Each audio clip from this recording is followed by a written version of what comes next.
Name is Abhishek Jain and welcome back to the Shell Script tutorial series part 6. Let's quickly do the recap what we had covered in the previous video. In the previous video we understood how many types of variables are there and we majorly focus on how we can access the environmental variable by using a print env, export and set command.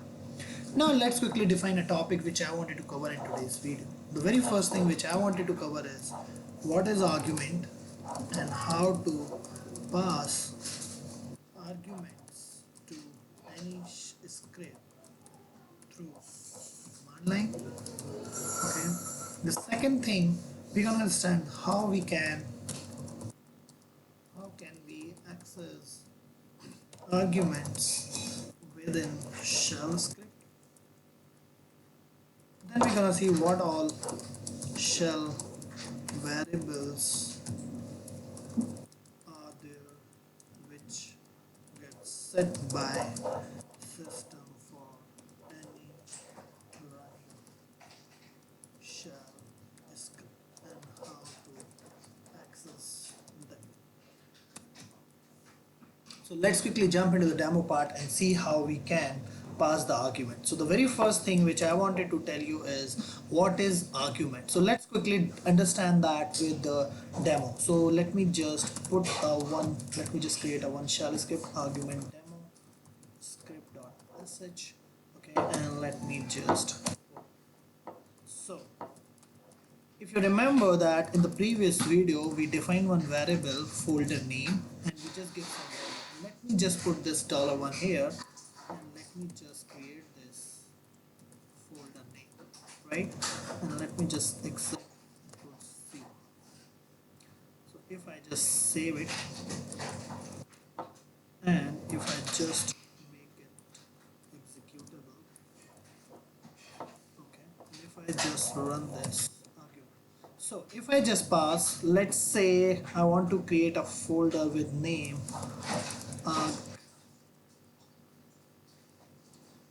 shell variable. Let's see what happens. See, shell variable is getting created with this is a directory, right? So what this $1 has done for us is it actually gets set by the shell when we are passing. What we did, we just put a script name followed by a value, right? And then value automatically get passed to this $1. So basically this $1 is actually having that value and that $1 is getting assigned to folder name. So we didn't do anything, shell is doing that for us. So similarly, if I just do one more modification in this, that would make more simpler for you to understand. And if I just put $2 and I want to create, first this folder is going to get created and then we are going inside the folder and we want to create, let's say, the file name which we are passing through a command line. So let me just put $. So what we are doing is now we are passing $, to a file name, right? So let's see what happens, how we can execute this script now. Okay, so let me just clear it. Let me just bring that shell variable. Let me just put shell variable 1 and then let me put shell 5. Let's see what happens. If I just put a I should be having this shell variable 1. Okay, so just get inside it. Just clear it. Now we have this shell file created. So what does this reflect is whatever number of parameters we pass through the command line and whatever the first parameter we have first parameter shell variable 1 that is going to assign to $1, second one is going to assign to the $2, and similarly whatever number of parameter you are going to pass to the script that is going to assign to the respective number followed by a $. So that is actually shell is doing for us. But apart from that, there are many more variables which are actually get set by shell for us, and these are the few major one which I just highlighted here. So $0 is actually contains the name of our executing script. We're gonna see that, and this one I have already explained because that actually whatever number of values we pass to the script, that is actually known as an argument. In other programming language you would have seen that we have a function with parameters. So when we pass a value, actual value to that function, that actual value known as an argument. So that is the difference between parameter and arguments, right? Then we have, so we have already see the usage of this $1. Okay, $1, $2, and similarly now let me just create a script that would reflect how we can access the value of other shell variables, right? So let me just get inside the same script, and I have create, so not this, let me just create a new one, shell variable script, shell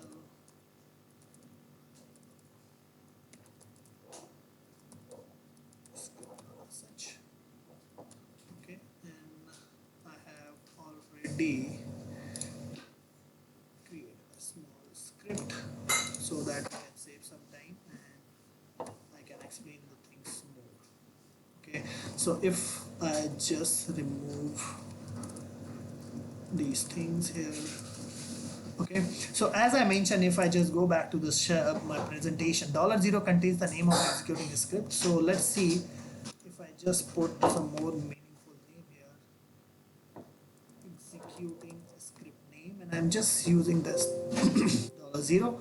Then all command line arguments means this $@ and $* so there is a difference, and I'll maybe in upcoming videos when we will be actually using these parameters in building a real-time script, at that point of time I'll be explaining a difference between $@ and $* and when to use what.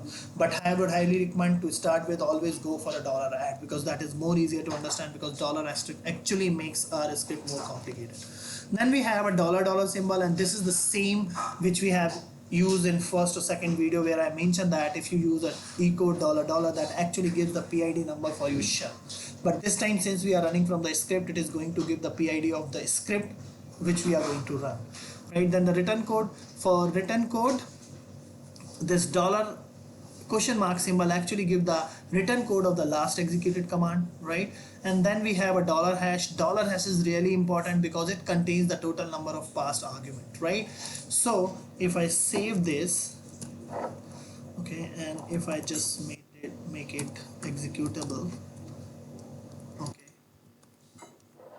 and if I run this, let's see what happens. See, executing a script name, yes, it is relative to the current directory. It is giving us the variable shell script name.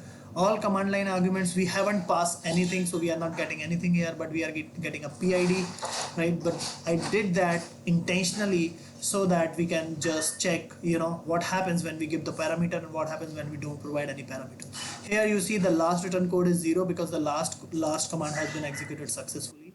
Then we have a total number of parameter which we pass to the script is 0, right? If I execute the same script again, let's see, 1, 2, 3, 4, and 5. So space is actually a delimiter. So this means we are passing a 5 parameter. The first parameter value is 1, then second 2, third and 4. So if I run the same script again, let's see what happens.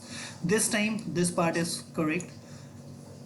All command line arguments, earlier it was blank, but this time you can see we are getting all these. So $@ has all these values. Then we have a PID which is completely different because this time it is going to be different one. Return code of the last, it was expected because the last command has been executed successfully. But this time this total number of passed scripts are 5, right? So that is why we are getting 5, because $# contains the total number of passed arguments, right? So far everything is clear, right? So these are the parameters which actually shell defined for us, right? So if I just want to, because if you remember in the previous video I told that the moment I cover this shell variable, I will be explaining you the uses of $. So let me just do that again. This time we are getting a 20616, and if I run the script again, I will be getting this 29439,431. But if I run the same script, this is going to be the same because this is my main shell script which doesn't getting changed, and the PID for the main shell script for it is always going to be the same, right? So this is very handy. These shell variables are very handy when it comes to design a real-time script, because in a real-time script you will be having a multiple of scripts which are running inside one main script, right? At that point of time, these are very important because sometimes you run your script in background, sometimes you run your script in foreground, right? So it's really important. There are many more variables which I will be explaining when we are actually designing a real-time experience, real-time of script or complicated script. So that's it from my side for this particular video. If you have any feedback or suggestion to improve my videos or to make these video more simpler to understand the concept, please feel free to put that in a comment section. And as always, keep learning and stay healthy. Thank you very much. And if you really like, please share this with whosoever you think that these videos will